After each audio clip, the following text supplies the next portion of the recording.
কলকাতা ভারতবর্ষের ব্যস্ততম শহরের মধ্যে অন্যতম। আর কলকাতা মেট্রো কলকাতার অন্যতম ব্যস্ততম ব্যবস্থা। প্রতিদিন এই মেট্রোতে করেই লাখ লাখ লোক পৌঁছে যায় নিজের গন্তব্যে। সবাই তো গন্তব্যে পৌঁছায়, আকসার কিছু লোক পৌঁছে যায় অন্য লোকে। হ্যাঁ, ঠিক ধরেছেন। খুব চেনা পরিচিত এক মেট্রো, প্রায় আপনারা খবরটা দেখতে পান যে বিভিন্ন রকম জীবন শেষ করার ঘটনাটা ঘটে, আর একটা নামই কমন এসে যায়। হামেশাই সেই স্টেশনে কিছু না কিছু একটা অনভিপ্রেত ঘটনা ঘটে। ব্যাপারটা কি? কেন মৃত্যুর এত হাতছানি? প্যারানর্মাল কনসেপ্ট ধরে যদি চলা যায়, মৃত্যু ইচ্ছাধারী ব্যক্তিদের মৃত্যু উপত্যকা চুম্বকের মতো টানে। এতে কোনো ডো রায় হয় না, সেকেন্ড থট আসে না। তাহলে সেটাই কি ডেথ ভ্যালি? সেটাই কি সংযোগস্থল এই লোক থেকে মৃত্যু লোকের?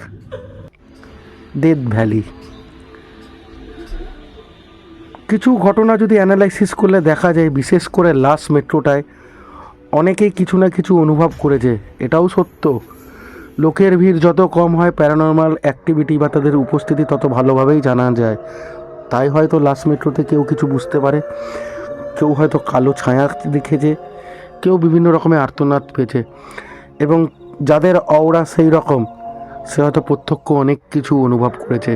আমি আবার বলছি, মৃত্যুর ইচ্ছা রাখা লোকেদের মৃত্যু উপত্যকা অটোমেটিকলি নিজের কাছে টেনে নেয়। তাহলে সেটাই কি ডেথ ভ্যালি? আছে তো অনেক রকমই ঘটনা, আছে তো অনেক রকমই প্রেজেন্স। তো আপনাদের কাছে প্রশ্ন রইল, স্টেশনটা কোনটা? ভয়ের কোনো ব্যাপার নেই। ঈশ্বরে ভক্তি যদি রাখেন, ঘরে পুজো যদি করেন, এই ঘটনাগুলো আপনাকে প্রভাব করবে না। হ্যাঁ, কিছু অওরার মানুষদের এই ঘটনাগুলোর সম্মুখীন হতে হয়, সেটা তাদের একান্তই ব্যক্তিগত ব্যাপার, আর কিছু নয়। তাহলে কি সেই মেট্রোর নাম? জানাবেন। শুভ সন্ধ্যা, ভালো থাকবেন।